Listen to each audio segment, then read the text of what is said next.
hackles raised and fangs bared, refusing to let the demon anywhere near Celaena, even as the half-grown pup limped, even as the blood pooled from the wound in her right hind leg. Chaol had all of 2 heartbeats to size up the monster, to take in every detail, to mark his surroundings. "Go!" he snarled at Dorian before launching himself at the creature. Chapter 49. She didn't remember anything after the first 2 swings of her sword, only that she'd suddenly seen Fleetfoot come flying at the creature. The sight had distracted her enough for the demon to get past her guard, its long white fingers grabbing her by the hair and slamming her head into the wall.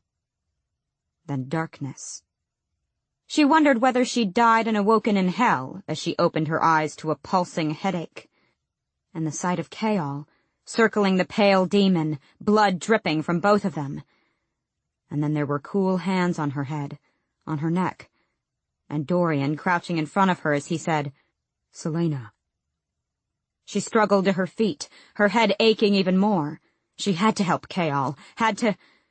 She heard a rip of clothing and a yelp of pain, and she looked at Chaol in time to see him grasp the cut on his shoulder, inflicted by those filthy, jagged nails. The creature roared, its overlong jaw gleaming with saliva, and it lunged again for the captain. Celaena tried to move, but she wasn't fast enough. But Dorian was. Something invisible slammed into the creature, sending it flying into the wall with a crunch. Gods, Dorian didn't just have magic. He had raw magic, the rarest and deadliest kind. Sheer, undiluted power, capable of being shaped into whatever form the wielder desired. The creature crumpled but instantly got up, whirling toward her and Dorian. The prince just stood there, hand outstretched. The milky blue eyes were ravenous now. Through the portal, Celaena heard the rocky earth crunching beneath more pairs of bare, pale feet. Archer's chanting grew louder. Chaol attacked the thing again. It surged toward him just as his sword struck, swiping with those long fingers, forcing the captain to dart back. She grabbed Dorian. "We have to close it. The portal should close on its own eventually, but the longer it's open, the greater threat of more coming through before it does." "How?" I don't know, Her head spun so badly her knees wobbled, but she turned to Archer, who stood across the hall, separated from them by the pacing creature. "Give me the book!" Chaol wounded the demon across its abdomen with a sure, deft stroke, but it didn't slow down. Even from a few feet away, the tang of the dark blood reached her nose. Celaena watched Archer take it all in, his eyes wide, panicked beyond reason. And then he sprinted down the hall, taking with him the book and any hope of shutting the portal. Dorian couldn't move fast enough to stop the handsome man from fleeing with the book in his hands, and he didn't dare with that demon between them. Celaena, her forehead bleeding, made a lunge for him, but the man was too fast. Her eyes kept darting to Chaol, who was keeping the thing distracted. Dorian knew without being told that she didn't want to leave the captain. "I'll go," he began. "No, he's dangerous, and these tunnels are a labyrinth," she panted. Chaol and the creature circled each other, the thing slowly backing toward the portal entrance. "I can't close it without that book," she moaned. "There are more books upstairs, but "Then we flee," Dorian breathed, grabbing her by the elbow. "We flee and try to get to those books." He dragged her with him, not daring to take his eyes off Chaol or the creature. She swayed in his grasp. The wound to her head must be as bad as it looked. Something was glowing at her throat. The amulet she'd told him was just a cheap replica, shining like a tiny blue star. "Go," Chaol told them, staring down the thing in front of him. "Now!" She stumbled, tugging toward Chaol, but Dorian pulled her back. "No," she got out, but the wound to her head made her sag in Dorian's grip. As if realizing that she'd be a hindrance to Chaol, she stopped fighting Dorian as he hauled her toward the stairs. Chaol knew he couldn't win this fight. His best option was to flee with them, to guard the way until they could get to that stone door far, far above, and lock the creature down here. But he wasn't sure he'd even make it to the stairs. The creature thwarted his attack so easily it seemed to have an uncanny intelligence. At least Celaena and Dorian had reached the stairs. He could accept his end if it meant they could escape. He could embrace the darkness when it came. The creature paused just long enough for Chaol to gain a few more feet of distance. He backed toward the bottom step. But then she started shouting, the same word again and again as Dorian tried to keep dragging her up the stairs. Fleetfoot. Chaol looked. In a dark shadow by the wall, Fleetfoot had been left behind, her leg too injured to run. The creature looked too.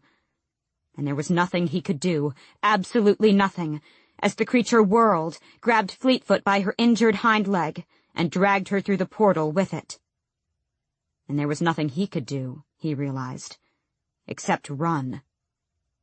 Celaena's scream was still echoing through the passageway as Chaol leapt off the stairs and hurtled through the misty portal after Fleetfoot. If she had thought she'd known fear and pain before, it was nothing compared to what went through her when Chaol ran through the portal after Fleetfoot.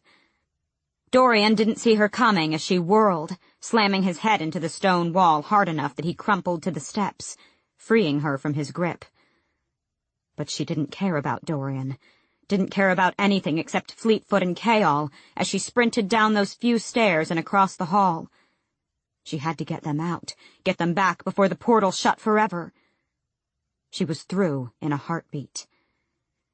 And when she saw Chaol shielding Fleetfoot with nothing but his bare hands, his discarded sword snapped in two by the demon who hovered over them, she didn't think twice before she unleashed the monster inside herself. From the corner of his eye, Chaol saw her coming, the ancient sword in her hands and her face set with feral rage. The moment she burst through the portal, something changed. It was like a fog vanished from her face, her features sharpening, her steps becoming longer and more graceful. And then her ears shifted into delicate points. The creature, sensing it was about to lose its prey, made a final lunge for Chaol. It was blasted away by a wall of blue flame. The fire vanished to reveal the creature slamming into the ground, flipping again and again. It was on its feet before it finished rolling, whirling toward Celaena in the same move. She was between them now, sword raised. She roared, revealing elongated canines, and the sound was unlike anything he'd ever heard. There was nothing human in it. Because she wasn't human, Chaol realized, gaping up at her from where he still crouched over Fleetfoot. No, she wasn't human at all. Celaena was Fae. Chapter 50. She knew the shift had happened because it hurt like hell. A flash of blinding pain as her features ripped free of the hold that hid them. The demon lunged, and she plummeted into the well of power that was suddenly overflowing inside of her. Magic, savage and unforgiving, erupted out of her, punching into the creature and sending it flying. Flame. Years ago, her power had always manifested as some form of fire. She could smell everything, see everything. Her heightened senses pulled her attention every which way, telling her that this world was wrong, and she needed to get out now. But she wouldn't get out, not until Chaol and Fleetfoot made it to safety. The creature stopped rolling, on its feet in an instant, and Celaena put herself between it and Chaol.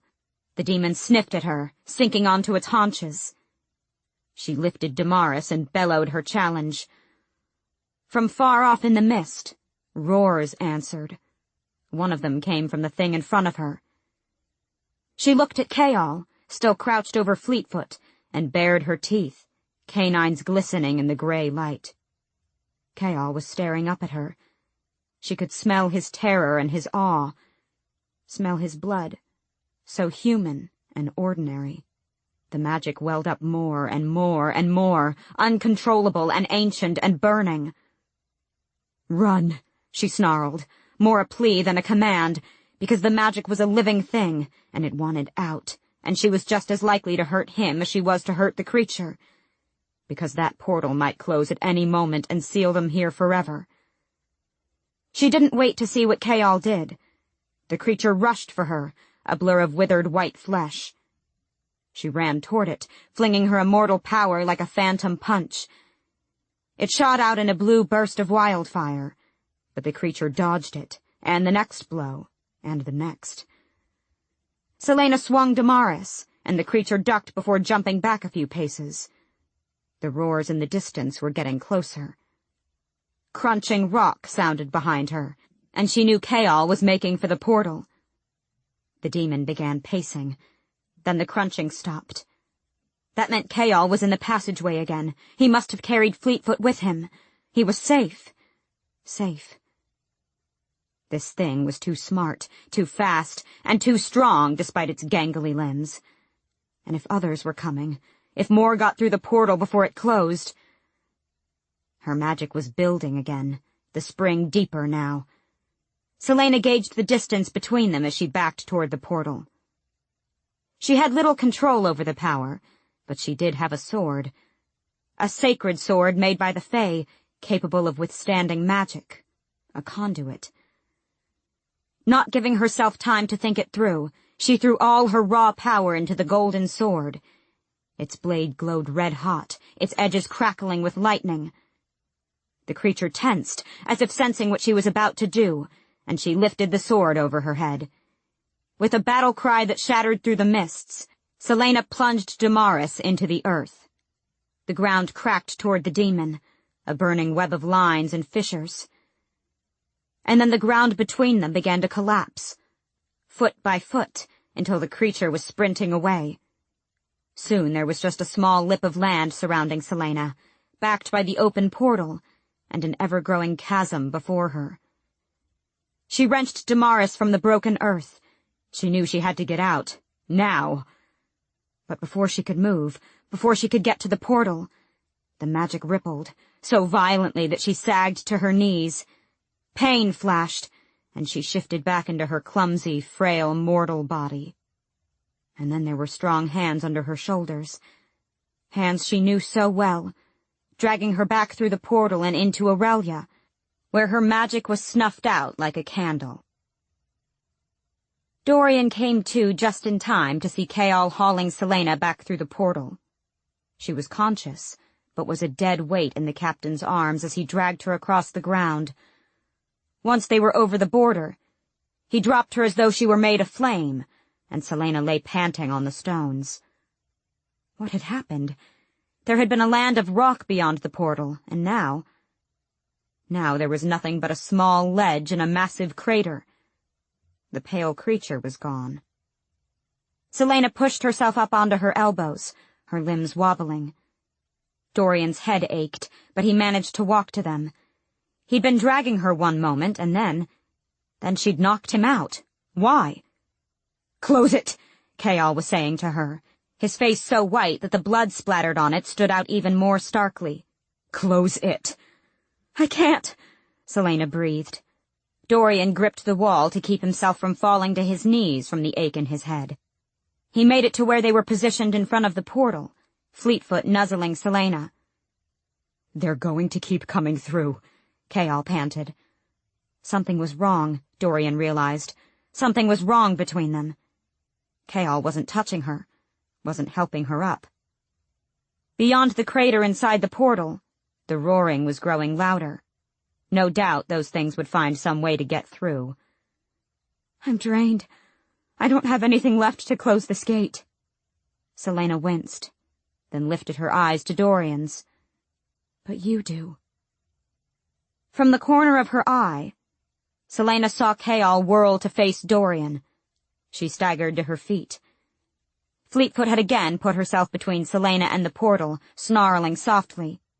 "Help me," she whispered to the prince, some semblance of energy returning.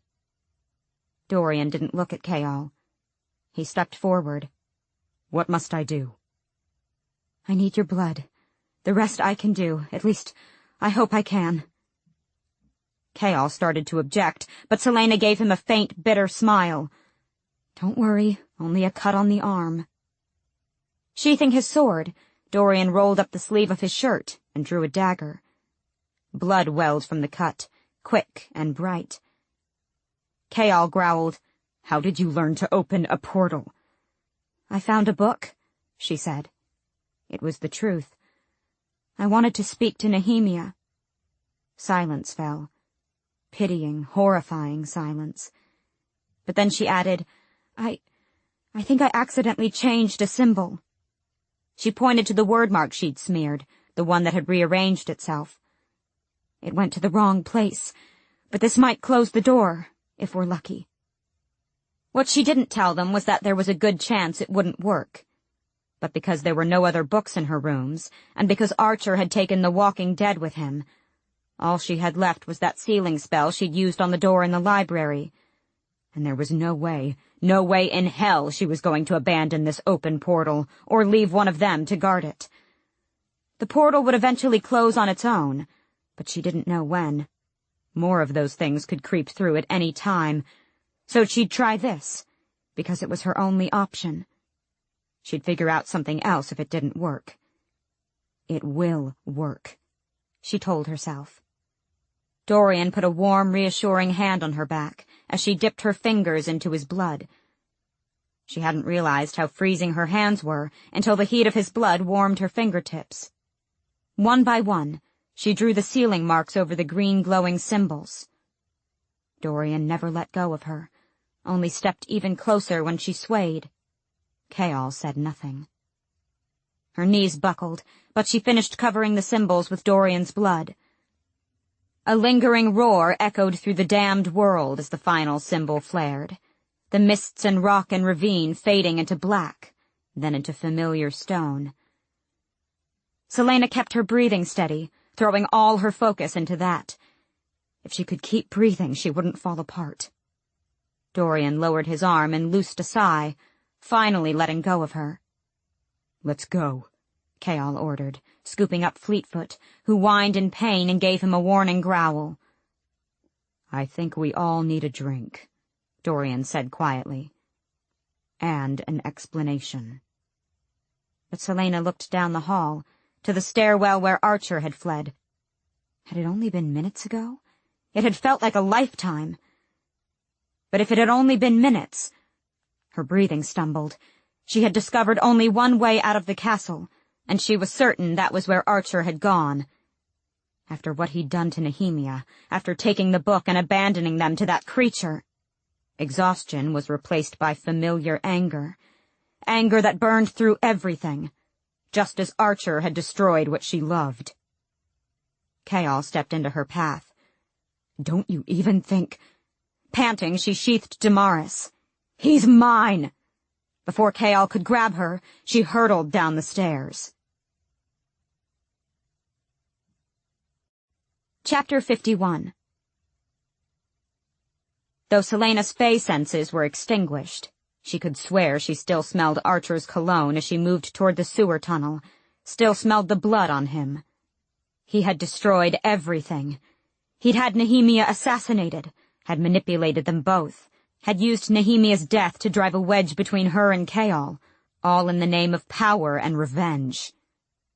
She would take him apart, slowly.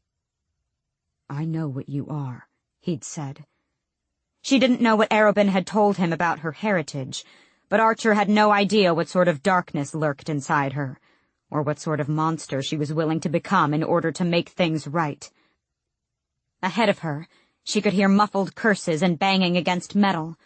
By the time she reached the sewer tunnel, she knew what had happened. The grate had slid shut, and none of Archer's attempts to open it had worked.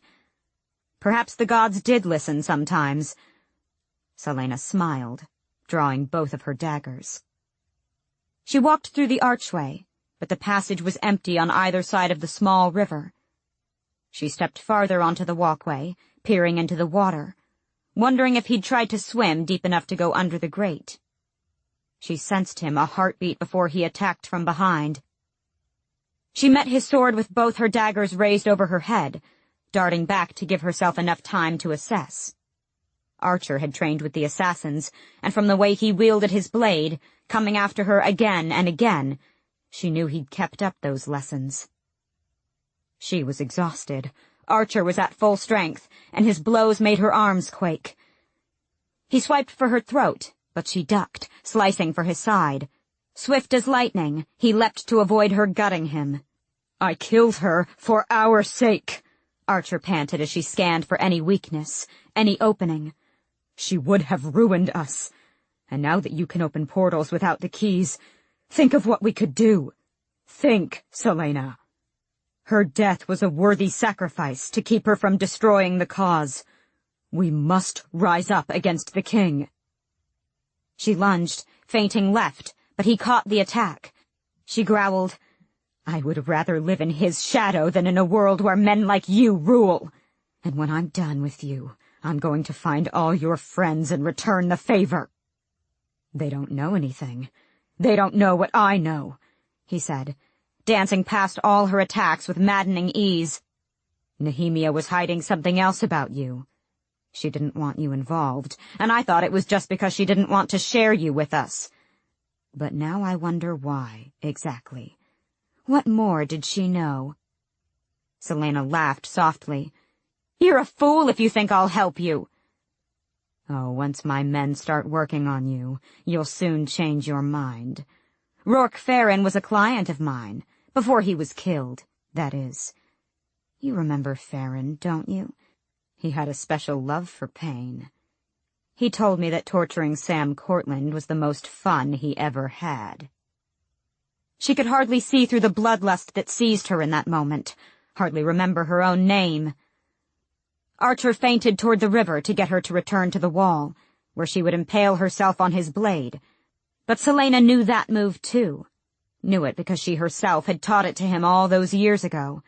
So as he struck, she ducked past his guard and rammed the pommel of her dagger up into his jaw. He dropped like a stone, sword clattering, and she was upon him before he'd finished falling, her dagger at his throat. "Please," he whispered hoarsely. She pushed the edge of the blade into his skin, wondering how she could make this last without killing him too quickly. "Please," he begged, chest heaving.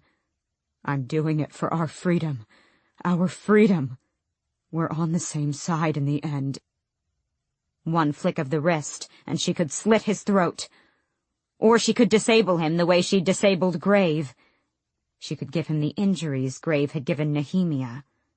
She smiled. "You're not a murderer," he whispered. "Oh, I am," she purred, torchlight dancing on the dagger as she considered what to do with him.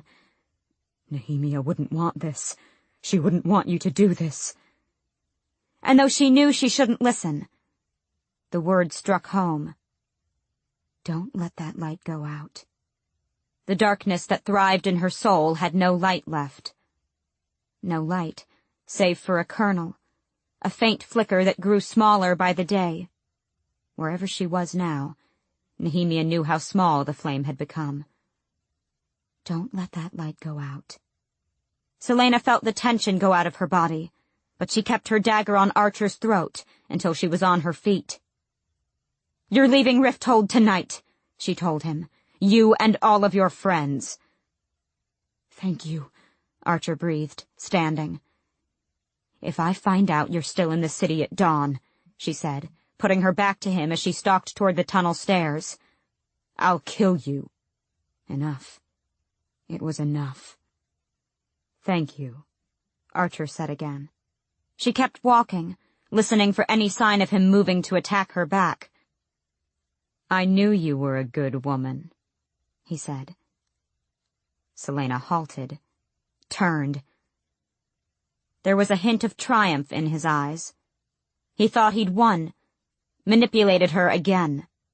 One foot after another, she walked back toward him with predatory calmness. She stopped, close enough to kiss him. He gave her a wary smile. "No, I'm not," she said. Then she moved, too fast for him to stand a chance. Archer's eyes went wide as she slid the dagger home, jamming it up into his heart. He sagged in her arms. She brought her mouth to his ear, holding him upright with one hand and twisting the dagger with the other as she whispered, But Nehemia was. Chapter 52. Chaol watched blood bubble out of Archer's lips as Celaena let him slump to the stone floor. She stared down at the body, her final words to him hovering in the air, running claws over Chaol's already chilled skin. She closed her eyes, tilting her head back as she took a long breath, as if she were embracing the death before her, and the stain it left as payment for her vengeance. He had arrived in time to hear Archer beg for his life, and utter the words that had been his last mistake. Chaol shifted his boot against the step to warn her that he was there. How much of her face senses did she retain when she looked like a human? Archer's blood spread across the dark stones, and Celaena opened her eyes as she slowly turned to Chaol. The blood had soaked the ends of her hair, turning them a brilliant red, and her eyes. There was nothing there, as though she'd been hollowed out. For a heartbeat, he wondered if she would kill him, too, just for being there, for seeing the dark truth of her. She blinked, and the killing calm in her eyes vanished, replaced only by bone-deep weariness and sorrow. An invisible burden that he couldn't begin to imagine made her shoulders slump. She picked up the black book that Archer had dropped on the damp stones, but let it dangle from her fingers as if it were a piece of dirty clothing. "I owe you an explanation," was all she said. Celaena refused to let the healer look at her until Fleetfoot's leg had been fixed. It was only a long scratch, but it was deep. Celaena had held Fleetfoot's head in her arms as the thrashing dog was forced to swallow water laced with a sedative. Dorian helped as best he could while the healer worked on the dog lying unconscious on Celaena's dining room table. Chaol leaned against the wall of the room, arms crossed over his chest. He said nothing to Dorian since they'd gone down into the passageway. The young, brown-haired healer didn't ask any questions either. Once Fleetfoot was patched up and moved to Celaena's bed, Dorian insisted Celaena get her head looked at. But Celaena waved him off and told the healer that if she didn't inspect the Crown Prince first, she'd report her to the king. Scowling, Dorian let the woman clean the small wound on his temple, received when Celaena had knocked him out cold. Considering how bloody Celaena and Chaol were, he felt utterly ridiculous, even if his head still pounded.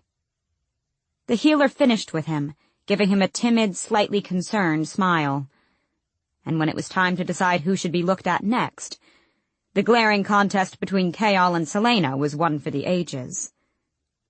At last, Chaol just shook his head and slumped into the seat that Dorian had recently vacated. He had blood everywhere, and ended up peeling off his tunic and shirt so the healer could cleanse his minor wounds. Despite the scratches and cuts, the abrasions on his hands and knees, the healer still asked no questions, her pretty face an unreadable professional mask. Celaena turned to Dorian, her voice quiet. "I'll come to your rooms when I'm done here." From the corner of his eye, he sensed Chaol stiffening, and Dorian bit down on his surge of jealousy as he realized he was being dismissed. The captain was making a good show of not looking at them. What had happened during the time he'd blacked out? And what had happened when she'd gone to kill Archer? "Fine," Dorian said, and thanked the healer for her help.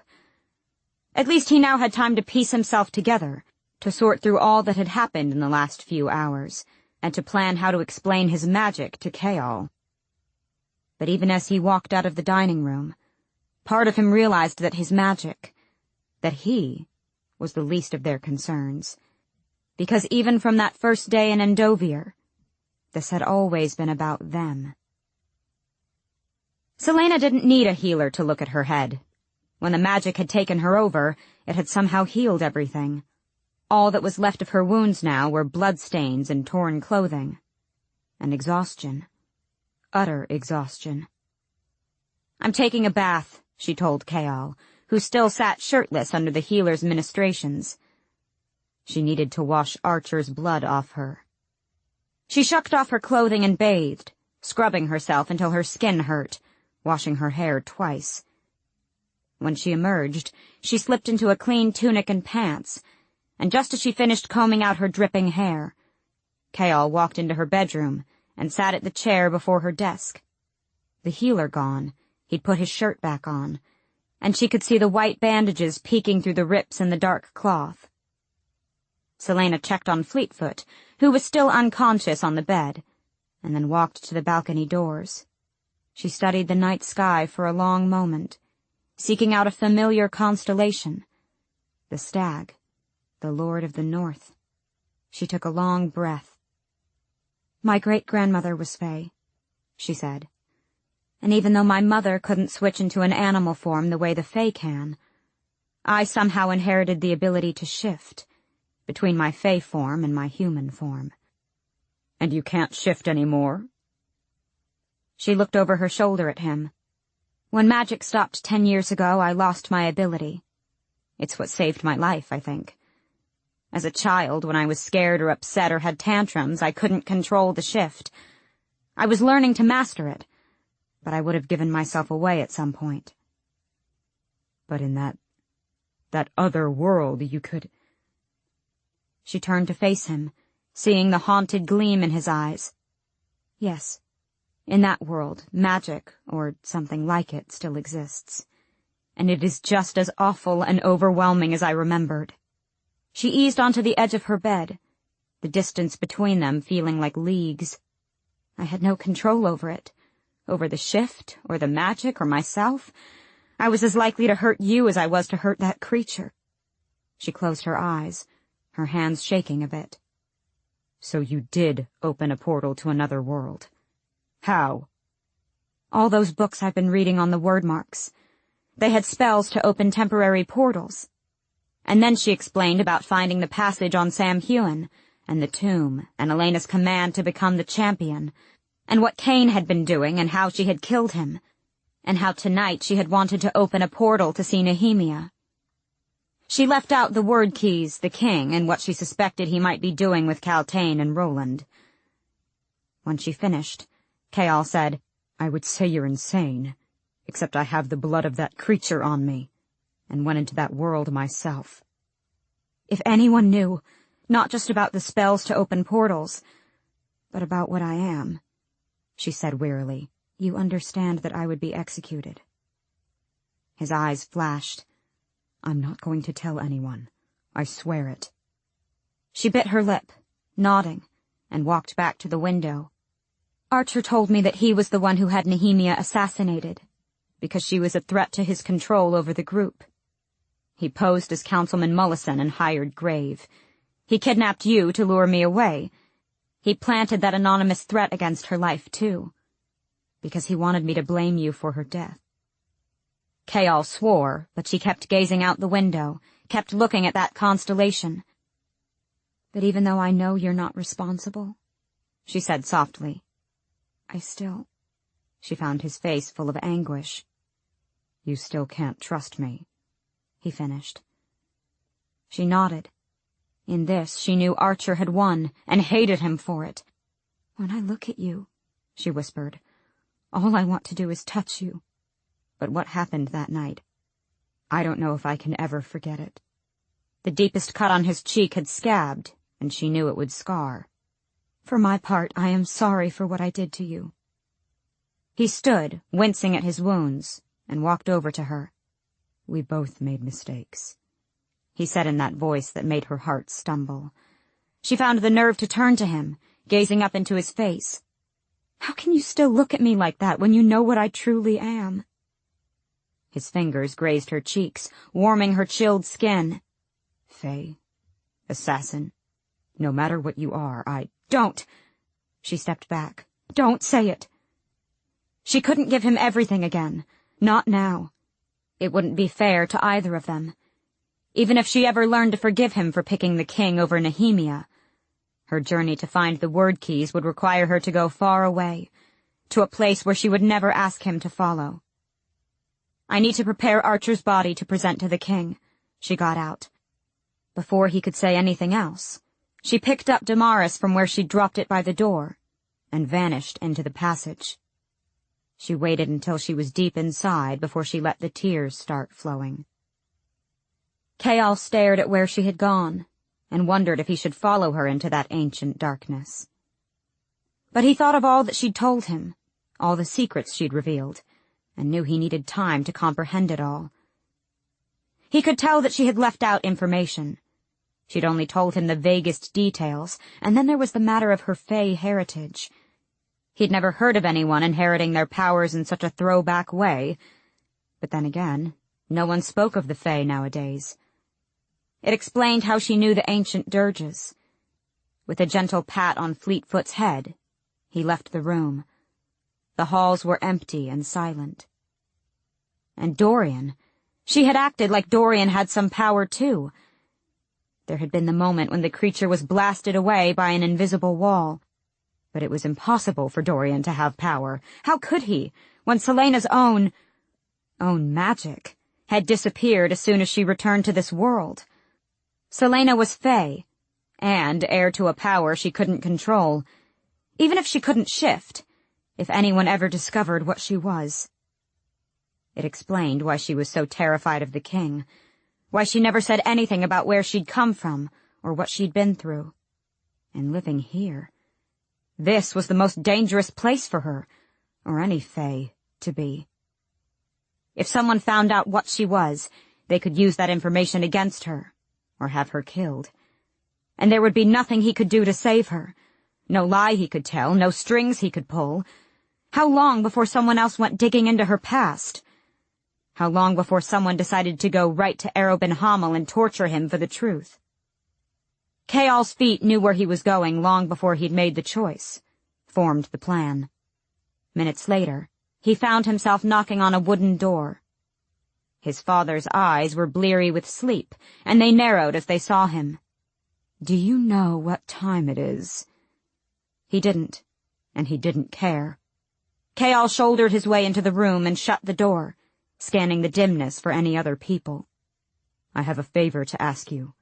But before I do, promise you won't ask any questions." His father gave him a slightly bemused look, then crossed his arms. "No questions. Make your request." Beyond the window, the sky was beginning to lighten into a softer shade of black. "I think that we should send the king's champion to Wendlin to dispatch the royal family." His father's brows rose. Kayal went on. "We've been at war with them for 2 years, and have yet to break past their naval defenses. But if the king and his son are eliminated, we might stand a chance of getting through in the ensuing chaos, especially if the king's champion also gets her hands on their naval defense plans." He took a breath, keeping his voice disinterested. "I want to present the idea to the king this morning, and I want you to support me." Because Dorian would never agree to it, not without knowing what Celaena was. And Kayal would never tell anyone, Dorian included. But with an idea this drastic, he'd need as much political muscle as he could get. "An ambitious, ruthless plan." His father smiled. "And if I support this idea and convince my allies on the council to support it too, then what can I expect in return?" From the way his eyes gleamed, his father already knew the answer. "Then I will go back to Aniel with you," Kayal said. "I will leave my position as captain and return home." It wasn't his home. Not anymore. But if it meant getting Celaena out of the country... Wendlin was the last stronghold of the Fae, and the one place in Aurelia where she'd be truly safe. Whatever shred of hope he'd had for a future with her was gone. She still felt something for him, she'd admitted, but she would never trust him. She would always hate him for what he'd done. But he could do this for her. Even if he never saw her again, even if she abandoned her duties as king's champion and stayed with the Fae in Wendlin forever, as long as he knew that she was safe, that no one could hurt her, he'd sell his soul again and again for that. His father's eyes gleamed with triumph. "Consider it done." Chapter 53. When Celaena finished telling Dorian the story she'd told Kayal, albeit a much more limited version, he let out a long sigh and fell back onto his bed. "It sounds like something out of a book," he said, staring at the ceiling. She sat down on the other side of the bed. Believe me, I thought I was going mad for a while. So you actually opened a portal to another world, using these word marks? She nodded. You also knocked that creature aside like it was a leaf caught in a wind. Oh, she hadn't forgotten about that. Not for one moment had she forgotten what it meant for him to have such raw power. That was dumb luck. She watched him, this kind, clever prince of hers. I still can't control it. In the tomb, she said, there is someone who might offer you some advice on how to control it, who might have some information about the kind of power you've inherited. Right then, though, she didn't exactly know how to explain Mort to him, so she just said, "Someday soon, you and I could go down there and meet him." Is he? You'll see when we get there. If he deigns to speak to you. It might take a while for him to decide he likes you. After a moment, Dorian reached over and took her hand, bringing it to his lips for a swift kiss. Nothing romantic, a gesture of thanks. Even though things are different between us now. I meant what I said after the duel with Cain. I will always be grateful that you came into my life. Her throat tightened, and she squeezed his hand. Nehemia had dreamed of a court that could change the world. A court where loyalty and honor were more valued than blind obedience and power. The day Nehemia had died, Celaena had thought the dream of that court forever vanished. But looking at Dorian as he smiled at her, this prince who was smart and thoughtful and kind, who inspired good men like Chaol to serve him, Celaena wondered if Nehemia's impossible, desperate dream of that court might yet come to pass. The real question now was whether his father knew what a threat his son posed. The King of Otterland had to give the captain credit. The plan was ruthless and bold, and would send a message not just to Wendlin, but to all their enemies. With the embargo between their countries, Wendlin refused to let Otterlanian men into their borders. But women and children seeking refuge could still enter. It made sending anyone else impossible, but his champion.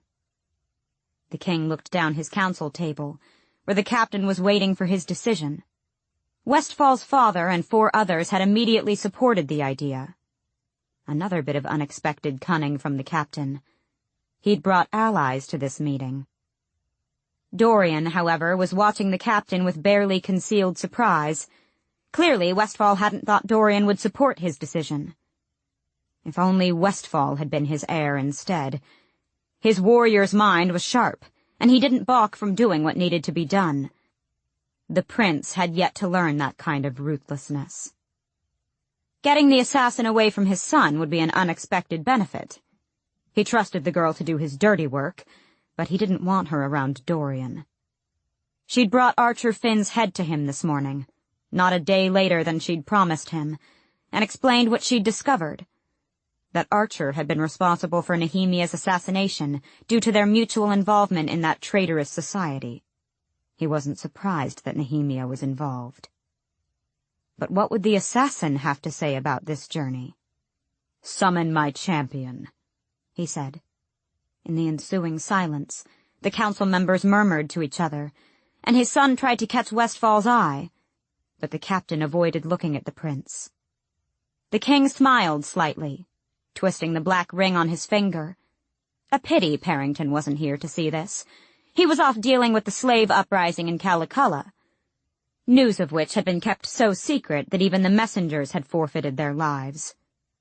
The Duke would have been greatly amused by today's turn of events. But he wished Parrington here for more important reasons, too. To help him find out who had opened a portal last night. He'd sensed it in his sleep. A sudden shift in the world. It was open for only a few minutes before someone closed it again. Cain was gone. Who else in this castle possessed that kind of knowledge, or that power in the blood? Was it the same person who had killed Baba Yellowlegs? He put a hand on Nothung, his sword. There had been no body, but he didn't think for one moment that Yellowlegs had just disappeared. The morning after she'd vanished, he'd gone to the carnival himself to look at the ruined wagon. He'd seen the flecks of dark blood staining the wooden floor.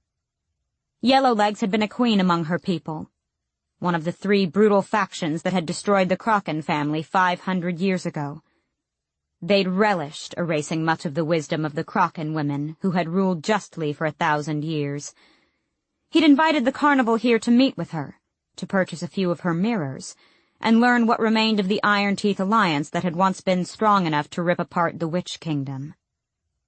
But before she had yielded any decent information, she had died, and it frustrated him to not know why.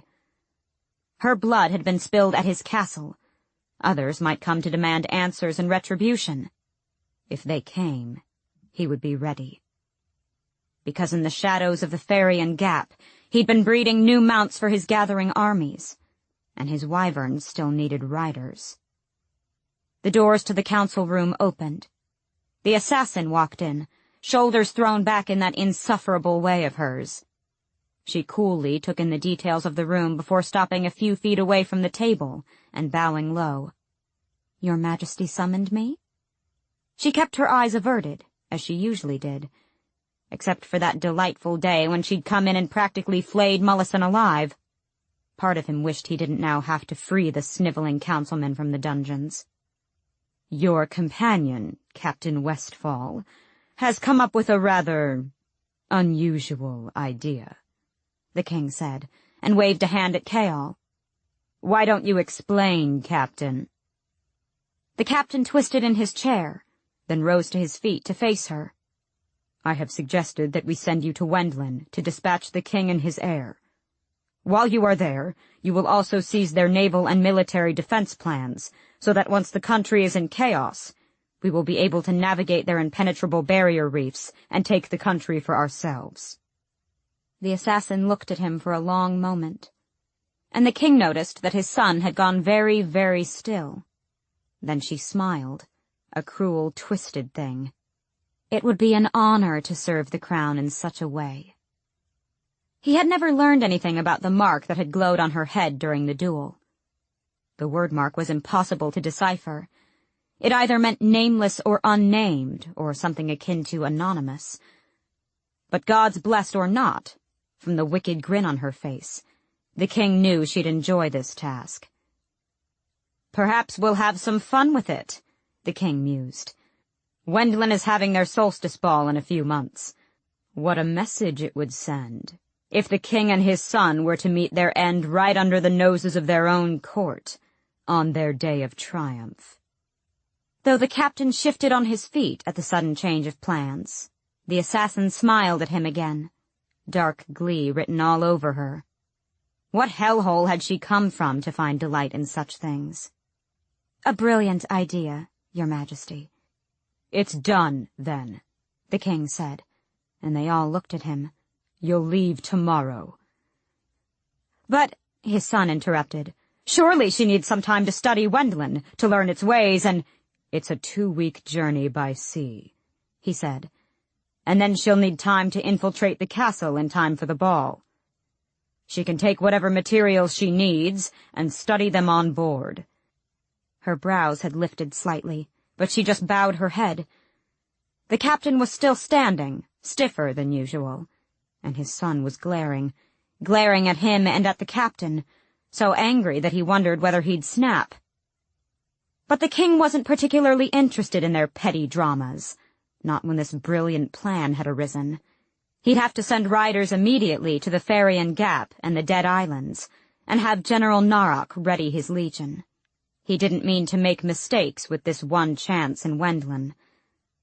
And it would be the perfect opportunity to test a few of the weapons he'd been forging in secret all these years. Tomorrow. She was leaving tomorrow. And Kaol had come up with the idea? But why? She wanted to demand answers, wanted to know what he was thinking when he'd come up with this plan. She'd never told him the truth about the king's threats, that he would execute Kaol if she didn't return from a mission, if she failed. And she could fake the deaths of petty lords and merchants, but not the king and crown prince of Wendlin. Not in 1,000 lifetimes could she find a way out of it. She paced and paced, knowing Chaol wouldn't be back in his rooms yet, and wound up going down to the tomb, if only to give herself something to do. She expected Mort to lecture her about the portal, which he did thoroughly, but she didn't expect to find Celaena waiting for her inside the tomb. "You have enough power to appear to me now, but you couldn't help close the portal last night?" She took one look at the Queen's frown and began pacing again. "I could not," Celaena said. "Even now this visit is draining me faster than it should." Celaena scowled at her. "I can't go to Wendlin. I can't go. Chaol knows what I'm doing for you, so why would he make me go there?" "Take a breath," Celaena said softly. Celaena glared at her. "This ruins your plans, too. If I'm in Wendlin, then I can't deal with the word keys and the king. And even if I pretended to go, and instead went questing across this continent, it wouldn't take long for the king to realize I'm not where I'm supposed to be." Celaena crossed her arms. "If you are in Wendlin, then you will be near Doranel. I think that's why the captain wants you to go." Celaena barked a laugh. Oh, what a tangled mess he'd gotten her into. "He wants me to go hide with the Fae and never come back to Otterlin?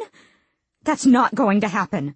Not only will he be killed, but the word keys—" "You will sail to Wendlin tomorrow."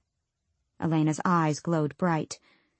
"Leave the word keys and the king for now. Go to Wendlin, and do what needs to be done." "Did you plant this idea in his head somehow?" "No. The captain is trying to save you the only way he knows how." Celaena shook her head, looking at the sunlight pouring into the tomb from the shaft above. "Will you ever stop giving me commands?" Celaena let out a soft laugh. "When you stop running from your past, I will." Celaena rolled her eyes, then let her shoulders droop. A shard of memory sliced through her. "When I spoke to Nehemia, she mentioned that she knew her own fate, that she had embraced it, that it would set things in motion. Do you think she somehow manipulated Archer into—" But she couldn't finish saying it, couldn't let herself voice what the horrible truth might be. That Nehemia had engineered her own death, knowing that she might change the world, change Celaena, more through dying than living. A cold, slender hand grasped hers. "Cast that thought into the far reaches of your mind. Knowing the truth, whatever it may be, will not change what you must do tomorrow, where you must go."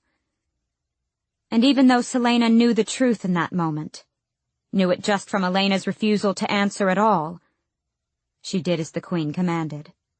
There would be other moments, other times to take out that truth, to examine every dark and unforgiving facet. But right now... Celaena studied the light pouring into the tomb. Such a little light, holding the darkness at bay. Wendlin, then. Celaena smiled grimly and squeezed her hand. Wendlin, then. Chapter 54. When the council meeting was over, Chaol did his best not to look at his father, who had been watching him so carefully while he'd announced his plans to the king, or at Dorian, whose sense of betrayal rippled off of him as the meeting went on. He tried to hurry back to the barracks, but he wasn't all that surprised when a hand clapped on his shoulder and turned him around. "Wendlin?" Dorian snarled. Chaol kept his face blank. "If she's capable of opening a portal like she did last night, then I think she needs to get out of the castle for a while. For all our sakes." Dorian couldn't know the truth. "She'll never forgive you for having her shipped off like that, to take down a whole country, and in such a public way, making a spectacle out of it. Are you mad?" "I don't need her forgiveness, and I don't want to worry about her letting in a horde of otherworldly creatures just because she's missing her friend." He hated each lie that came out of his mouth, but Dorian drank them up, his eyes seeming to glow with rage. This was the other sacrifice he'd have to make, because if Dorian didn't hate him, If he didn't want Chaol gone, then leaving for Aniel would be that much more difficult. If anything happens to her in Wendlin, Dorian growled, refusing to back down, I'll make you regret the day you were born. If anything happened to her, Chaol was fairly certain he'd forever regret that day, too. But he just said, "One of us has to start leading, Dorian," and stalked off. Dorian didn't follow him. Dawn was just breaking as Celaena arrived at Nehemia's grave. The last of the winter snows had melted, leaving the world barren and brown, waiting for spring. In a few hours she'd set sail across the ocean. Celaena dropped to her knees on the damp ground and bowed her head before the grave. Then she said the words she'd wanted to say to Nehemia last night, the words that she should have said from the beginning, words that wouldn't change, no matter what she learned about Nehemia's death. "I want you to know," she whispered to the wind, to the earth, to the body far beneath her, "that you were right. You were right. I am a coward, and I have been running for so long that I've forgotten what it is to stand and fight." She bowed deeper, putting her forehead against the dirt. "But I promise," she breathed into the soil, "I promise that I will stop him. I promise that I will never forgive, never forget what they did to you. I promise that I will free Iolwe. I promise that I will see your father's crown restored to his head." She raised herself, drawing a dagger from her pocket, and sliced a line across her left palm. Blood welled, ruby bright against the golden dawn, sliding down the side of her hand before she pressed her palm to the earth. "I promise," she whispered again. "On my name, on my life, even if it takes until my last breath, I promise I will see Iolwe freed." She let her blood soak into the ground, willing it to carry the words of her oath to the other world, where Nehemia was safe at last. From now on, there would be no other oaths but this, no other contracts, no other obligations. Never forgive. Never forget. And she didn't know how she would do it, or how long it would take, but she would see it through, because Nehemia couldn't. Because it was time. Chapter 55. The shattered lock on Celaena's bedroom door still wasn't fixed by the time Dorian appeared after breakfast, a stack of books in his arms. She stood before her bed, stuffing clothing into a large leather satchel. Fleetfoot was the first to acknowledge him, though he had no doubt Celaena heard him coming from the hallway. The dog limped to him, tail wagging, and Dorian set the books on the desk before kneeling on the plush rug. He ran his hands over Fleetfoot's head, letting her lick him a few times. "The healer said her leg is going to be fine," Celaena said, still focused on her satchel. Her left hand was bandaged, a wound he hadn't noticed last night. "She just left a few minutes ago." "Good," Dorian said, rising to his feet. She was wearing a heavy tunic and pants and a thick cloak. Her brown boots were sturdy and sensible, far more subdued than her usual attire. Traveling clothes. "Were you going to leave without saying goodbye?" "I thought it would be easier this way," she said. In 2 hours she would sail to Wendlin, that land of myths and monsters, a kingdom of dreams and nightmares made flesh. Dorian approached her. "This plan is madness. You don't have to go. We can convince my father to do something else. If they catch you in Wendlin—" "They won't catch me." "There will be no help for you," Dorian said, putting a hand on the satchel. "If you are captured, if you are hurt, you are beyond our reach. You will be entirely on your own." "I'll be fine." "But I won't be.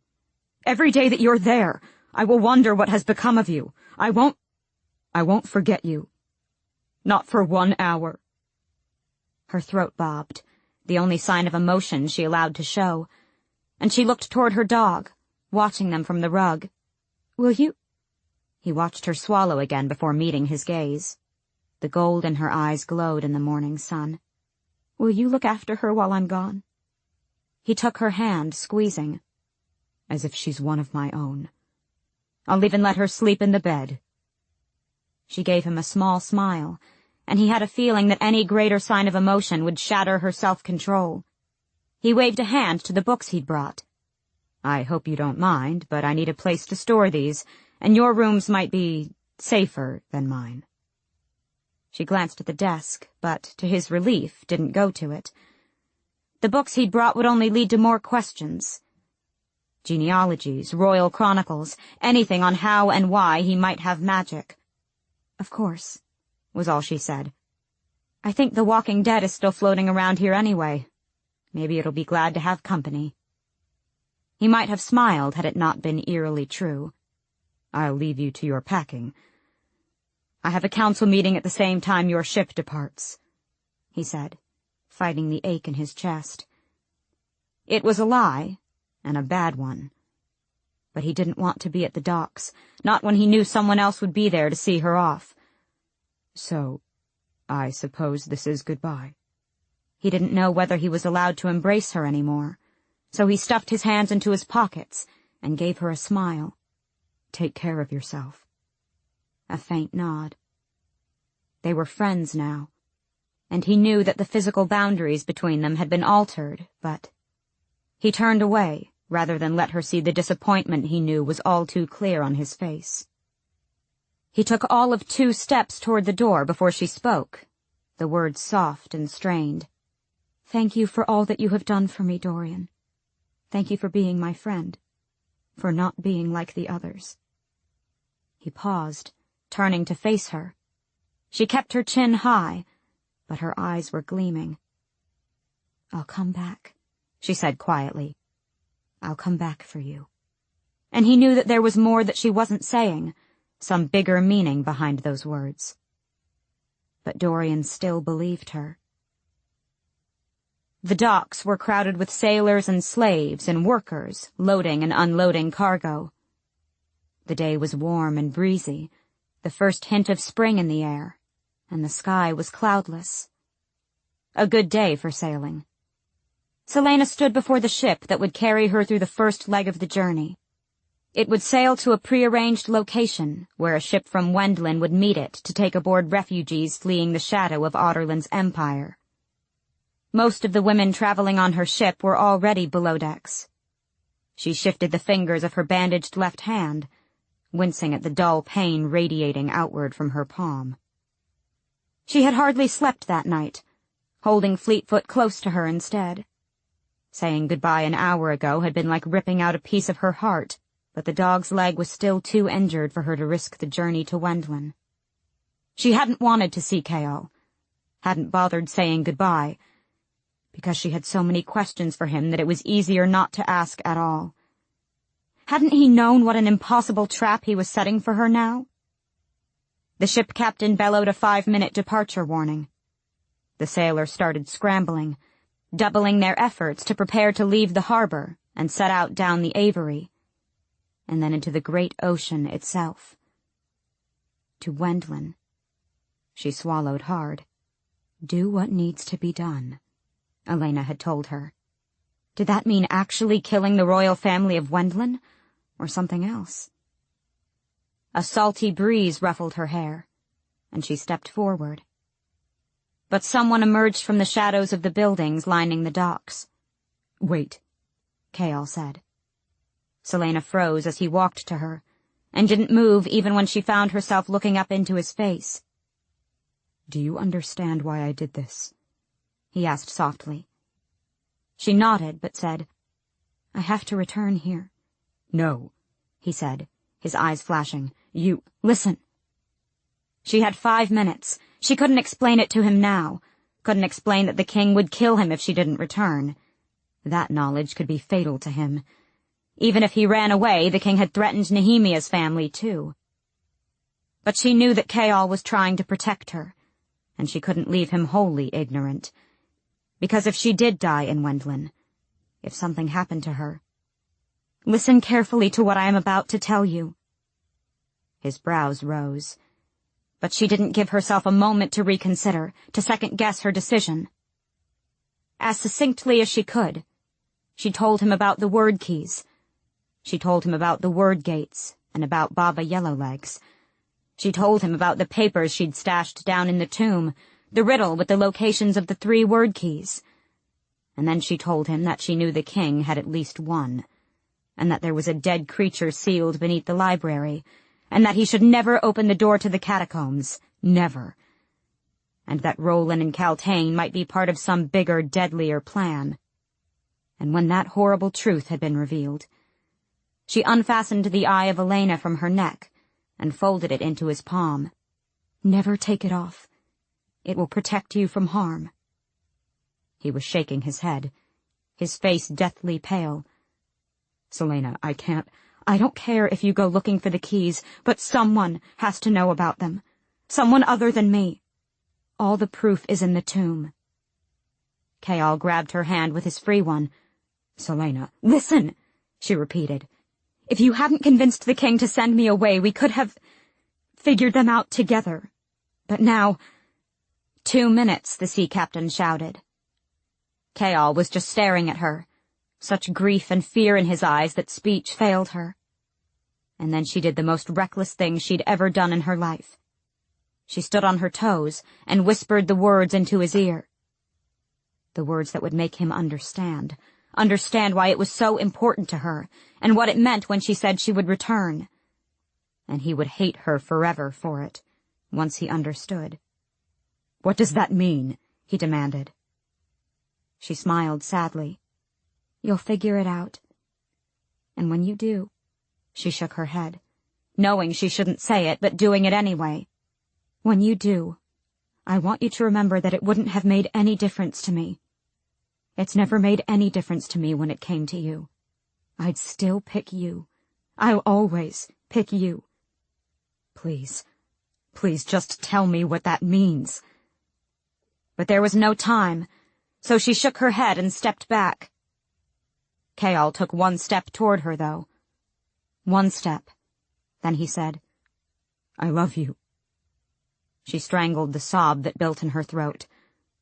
"I'm sorry," she said, hoping he would remember those words later when he knew everything. Her legs found the strength to move. She took a breath, and with a final look at Chaol, she strode up the gangplank. Taking no notice of those on board, she set down her sack and took up a place by the railing. She looked down at the dock to find Chaol still standing by the walkway as it was lifted. The ship's captain called for them to cast off.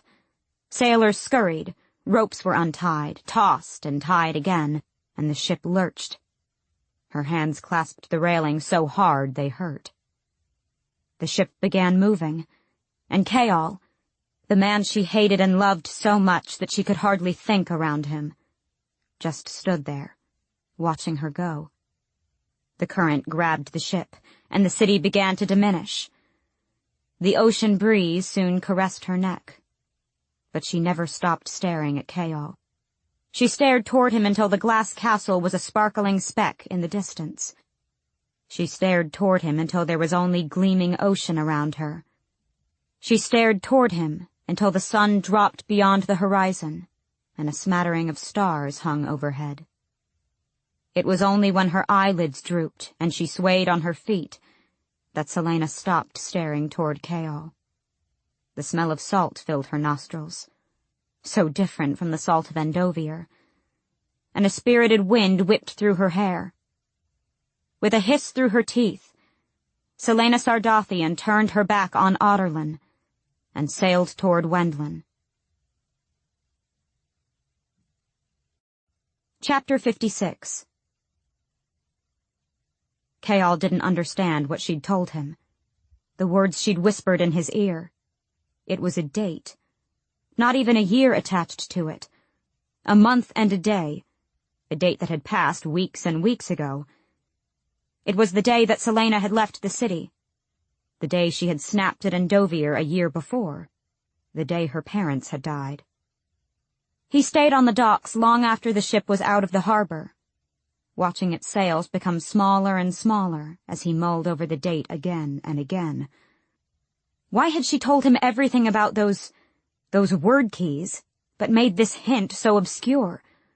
What could possibly be more important than the horrible truth about the king he served? The word keys, while they terrified him, made sense. They explained so much.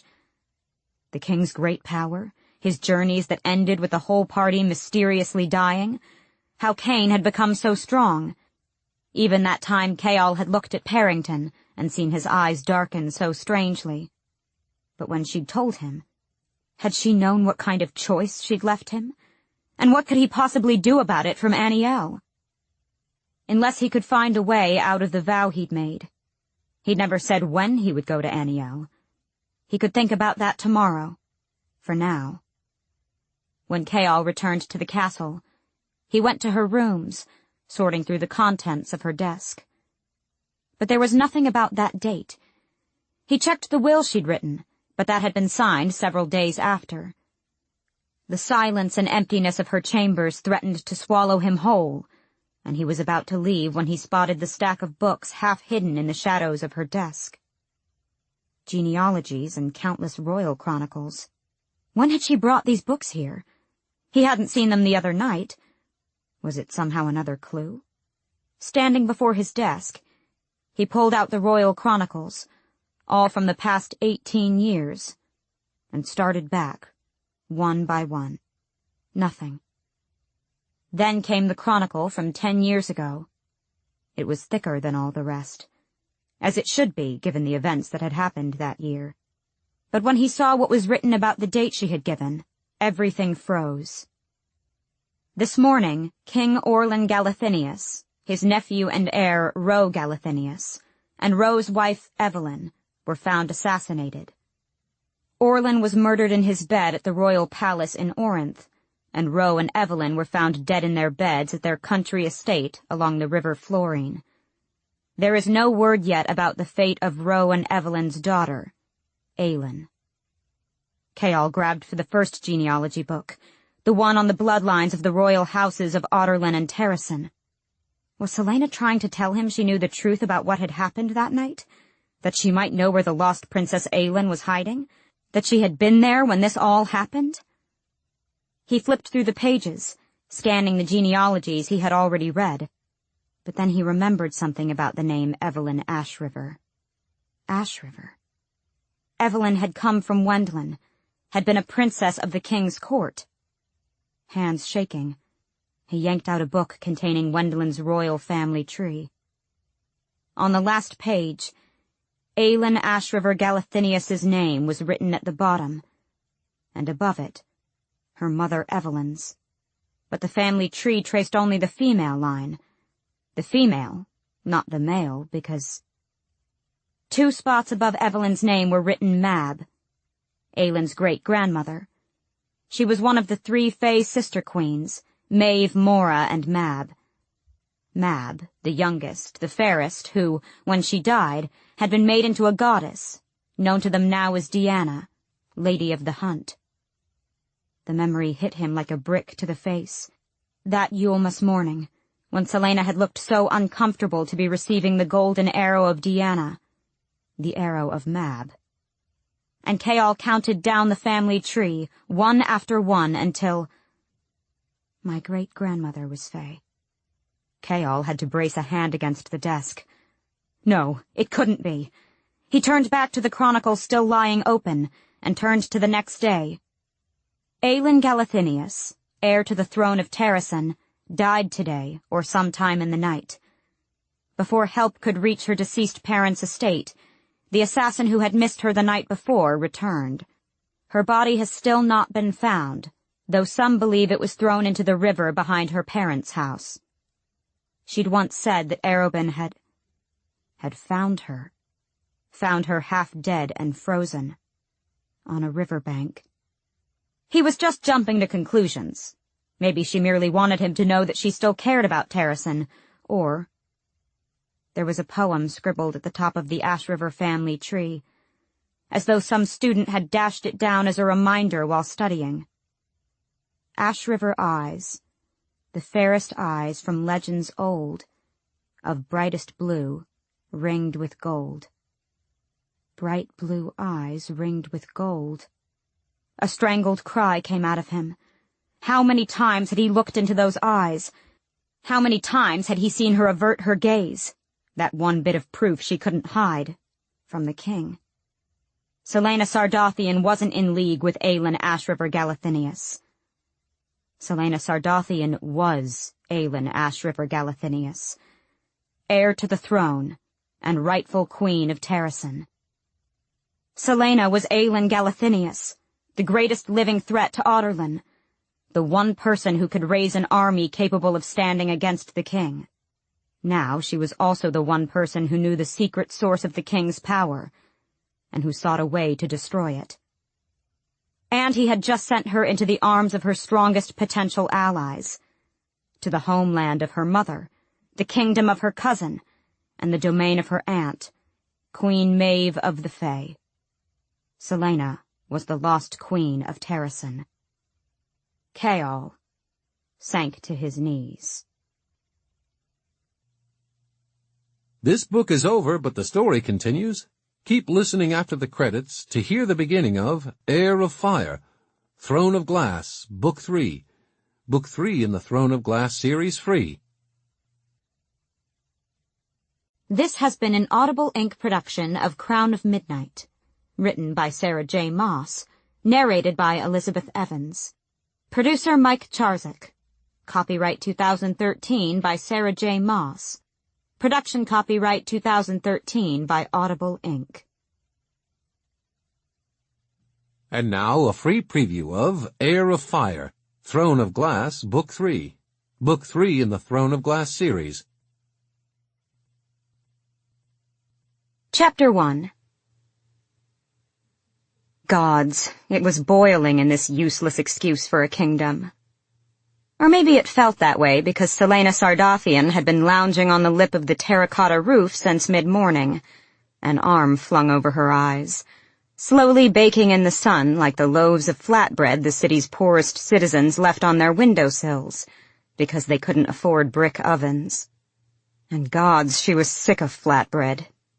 Tegya, they called it. Sick of the crunchy, oniony taste of it that even mouthfuls of water couldn't wash away. If she never ate another bite of Tegya again, it would be too soon. Mostly because it was all she'd been able to afford when she landed in Wendland 2 weeks ago, and made her way to the capital city, Varez, just as she'd been ordered by His Grand Imperial Majesty and Master of the Earth, the King of Adarlan. She'd resorted to swiping Tegya and wine off vendors' carts since her money ran out. Not long after she'd taken one look at the heavily fortified limestone castle, at the elite guards, at the cobalt banners flapping so proudly in the dry, hot wind, and decided not to kill her assigned targets. So it had been stolen Tegya and wine. The sour red wine from the vineyards lining the rolling hills around the walled capital, a taste she'd initially spat out but now very, very much enjoyed. Especially since the day when she decided that she didn't particularly care about anything at all. She reached for the terracotta tiles sloping behind her, groping for the clay jug of wine she'd hauled onto the roof that morning. Patting, feeling for it, and then she swore. Where in hell was the wine? The world tilted and went blindingly bright as she hoisted herself onto her elbows. Birds circled above, keeping well away from the white-tailed hawk that had been perched atop a nearby chimney all morning, waiting to snatch up its next meal. Below, the market street was a brilliant loom of color and sound, full of braying donkeys, merchants waving their wares, clothes both foreign and familiar, and the clacking of wheels against pale cobblestones. But where in hell was the... there. Tucked beneath one of the heavy red tiles to keep cool, just where she'd stashed it hours before, When she'd climbed onto the roof of the massive indoor market to survey the perimeter of the castle walls 2 blocks away. Or whatever she'd thought sounded official and useful before she'd realized that she'd rather sprawl in the shadows. Shadows that had long since been burned away by that relentless Wendland sun. Celaena swigged from the jug of wine, or tried to. It was empty, which she supposed was a blessing, because gods her head was spinning. She needed water and more tegya, and perhaps something for the gloriously painful split lip and scraped cheekbone she'd earned last night in one of the city's tabernas. Groaning, Celaena rolled onto her belly and surveyed the street 40 feet below.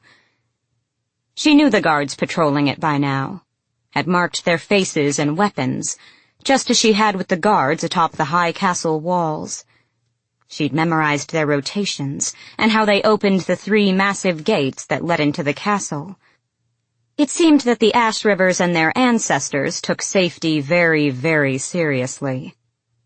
It had been 10 days since she'd arrived in Varese itself, after hauling ass from the coast. Not because she was particularly eager to kill her targets, but because the city was so damn large that it seemed her best chance of dodging the immigration officials, whom she'd given the slip instead of registering with their oh-so-benevolent work program. Hurrying to the capital had also provided welcome activity after weeks at sea, where she hadn't really felt like doing anything other than lying on the narrow bed in her cramped cabin, or sharpening her weapons with a near-religious zeal. "You're nothing but a coward," Nehemia had said to her. Every slice of the wedding stone had echoed it. Coward. Coward. Coward. The word had trailed her each league across the ocean. She had made a vow to free Eelway. So in between moments of despair and rage and grief, in between thoughts of Chaol and the word keys and all she'd left behind and lost, Celaena had decided on one plan to follow when she reached these shores. One plan, however insane and unlikely, to free the enslaved kingdom. Find and obliterate the word keys the King of Adarlan had used to build his terrible empire. She'd gladly destroy herself to carry it out. Just her. Just him. Just as it should be. No loss of life beyond their own. No soul stained but hers. It would take a monster to destroy a monster. If she had to be here thanks to Chaol's misplaced good intentions, then at least she'd receive the answers she needed. There was one person in Aurelia who had been present when the word keys were wielded by a conquering demon race that had warped them into 3 tools of such mighty power that they'd been hidden for thousands of years and nearly wiped from memory. Queen Maeve of the Fae. Maeve knew everything, as was expected when you were older than dirt. So the first step of her stupid, foolish plan had been simple. Seek out Maeve, get answers about how to destroy the word keys, and then return to Adarlan. It was the least she could do. For Nehemia. For a lot of other people. There was nothing left in her. Not really. Only ash and an abyss, and the unbreakable vow she'd carved into her flesh, to the friend who had seen her for what she truly was. When they had docked at the largest port city in Wendland, she couldn't help but admire the caution the ship took while coming to shore, waiting until a moonless night, then stuffing Celaena and the other refugee women from Adarlan in the galley, while navigating the secret channels through the barrier reef. It was understandable. The reef was the main defense keeping Adarlan's legions from these shores. It was also part of her mission here as the king's champion. That was the other task lingering in the back of her mind. To find a way to keep the king from executing Chaol or Nehemia's family. He'd promised to do it, should she fail in her mission to retrieve Wendland's naval defense plans, and assassinate its king and prince at their annual midsummer ball.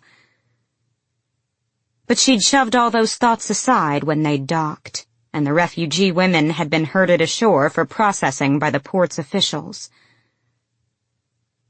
Many of the women were scarred inside and out, their eyes gleaming with echoes of whatever horrors had befallen them in Otterlin.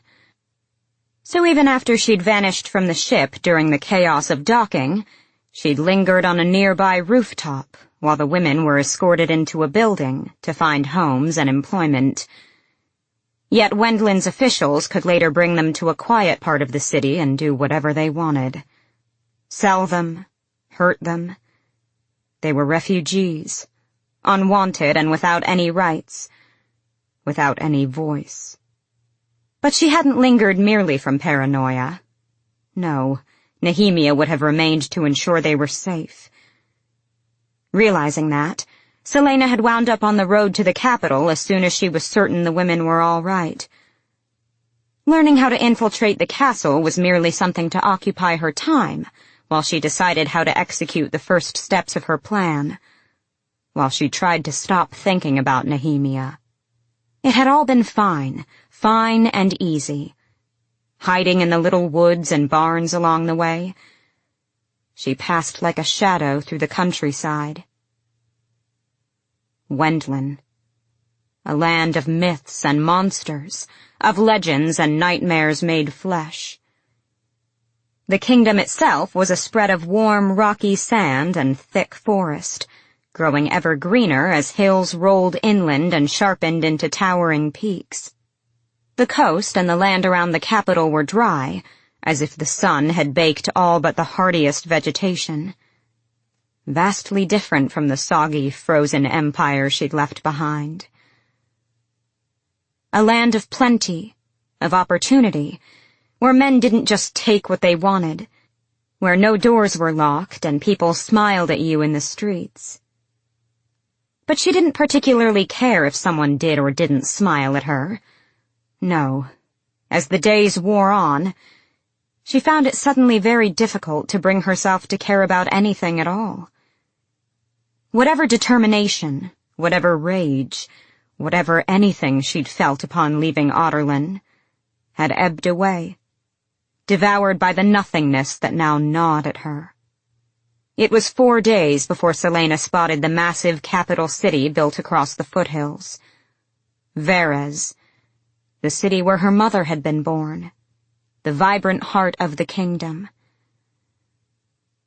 While Verres was cleaner than Rifthold and had plenty of wealth spread between the upper and lower classes, it was a capital city all the same, with slums and back alleys, whores and gamblers, and it hadn't taken too long to find its underbelly. On the street below, 3 of the market guards paused to chat, and Celaena rested her chin on her hands. Like every guard in this kingdom, each was clad in light armor and bore a good number of weapons. Rumor claimed the Wendlinite soldiers were trained by the Fae to be ruthless and cunning and swift. And she didn't want to know if that was true, for about a dozen different reasons. They certainly seemed a good deal more observant than the average Rifthold sentry, even if they hadn't yet noticed the assassin in their midst. But these days, Celaena knew the only threat she posed was to herself.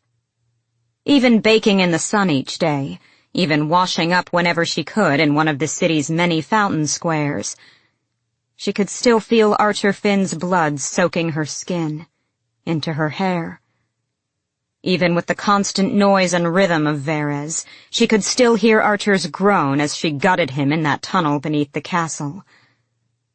And even with the wine and heat, she could still see Chaol, horror contorting his face at what he'd learned about her Fae heritage, and the monstrous power that could easily destroy her, about how hollow and dark she was inside. She often wondered whether he'd figure out the riddle she'd told him on the docks of Rifthold, and if he had discovered the truth. Celaena never let herself get that far. Now wasn't the time for thinking about Chaol, or the truth, or any of the things that had left her soul so limp and weary. Celaena tenderly prodded her split lip and frowned at the market guards. the movement making her mouth hurt even more. She'd deserved that particular blow, in the brawl she'd provoked in last night's taberna. She'd kicked a man's balls into his throat, and when he'd caught his breath, he'd been enraged, to say the least. Lowering her hand from her mouth, she observed the guards for a few moments. They didn't take bribes from the merchants, or bully, or threaten with fines like the guards and officials in Rifthold. Every official and soldier she'd seen so far had been similarly good. The same way Galen Ashriver, Crown Prince of Wendlin, was good. Dredging up some semblance of annoyance, Celaena stuck out her tongue. At the guards, at the market, at the hawk on the nearby chimney, at the castle and the prince who lived inside it. She wished that she had not run out of wine so early in the day. It had been a week since she'd figured out how to infiltrate the castle, 3 days after arriving in Verres itself. A week since that horrible day when all her plans crumbled around her. A cooling breeze pushed past, bringing with it the spices from the vendors lining the nearby street. Nutmeg, thyme, cumin, lemon verbena. She inhaled deeply, letting the scents clear her sun-and-wine-addled head. The pealing of bells floated down from one of the neighboring mountain towns, and in some square of the city, a minstrel band struck up a merry midday tune. Nehemia would have loved this place. That fast, the world slipped, swallowed up by the abyss that now lived within her. Nehemia would never see Wendlin, never wander through the spice market or hear the mountain bells. A dead weight pressed on Celaena's chest.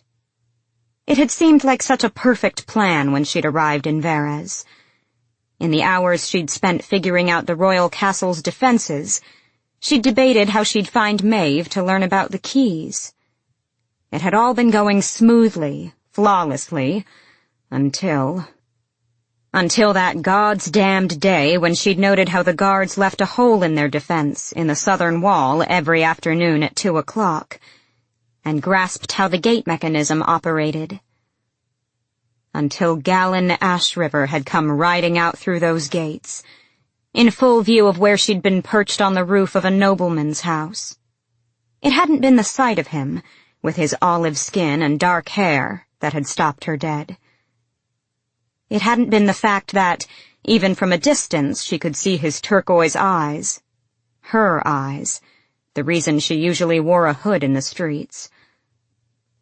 No. It had been the way people cheered. Cheered for him, their prince. Adored him, with his dashing smile and his light armor gleaming in the endless sun, as he and the soldiers behind him rode toward the north coast to continue blockade running. Blockade running. The prince, her target, was a God's-damned blockade runner against Otterlin, and his people loved him for it. She trailed the prince and his men through the city, leaping from rooftop to rooftop, and all it would have taken was one arrow through those turquoise eyes and he would have been dead. But she followed him all the way to the city walls, the cheers growing louder, people tossing flowers, everyone beaming with pride for their perfect, perfect prince. She'd reached the city gates just as they opened to let him through. And when Galen Ashriver rode off into the sunset, off to war and glory and to fight for good and freedom, she lingered on that roof until he was a speck in the distance.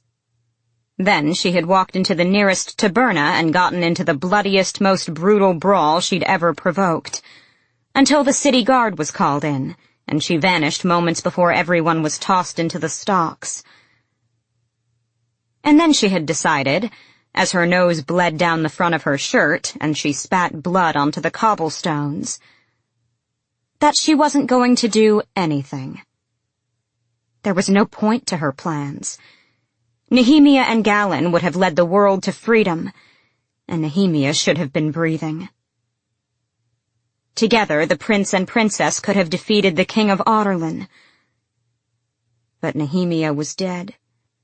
And Celaena's vow, her stupid, pitiful vow, was worth as much as mud when there were beloved heirs like Galen who could do so much more. She'd been a fool to make that vow. Even Galen was barely making a dent against Adarlan, and he had an entire armada at his disposal. She was one person, one complete waste of life. If Nehemia hadn't been able to stop the king, then that plan, to find a way to contact Maeve, that plan was absolutely useless. Mercifully, she still hadn't seen one of the Fae, not a single damn one, or the Fairies, or even a lick of magic. She'd done her best to avoid it. Even before she'd spotted Galen, she'd kept away from the market stalls that offered everything from healing to trinkets to potions, areas that were usually also full of street performers or mercenaries trading their gifts to earn a living. She'd learned which tabernas the magic wielders liked to frequent, and never went near them, because sometimes she felt a trickling, writhing thing awaken in her gut if she caught a crackle of its energy. It had been a week since she'd given up her plan and abandoned any attempt to care at all, and she suspected it'd be many weeks more before she decided she was truly sick of Tegya, or brawling every night just to feel something, or guzzling sour wine as she lay on rooftops all day.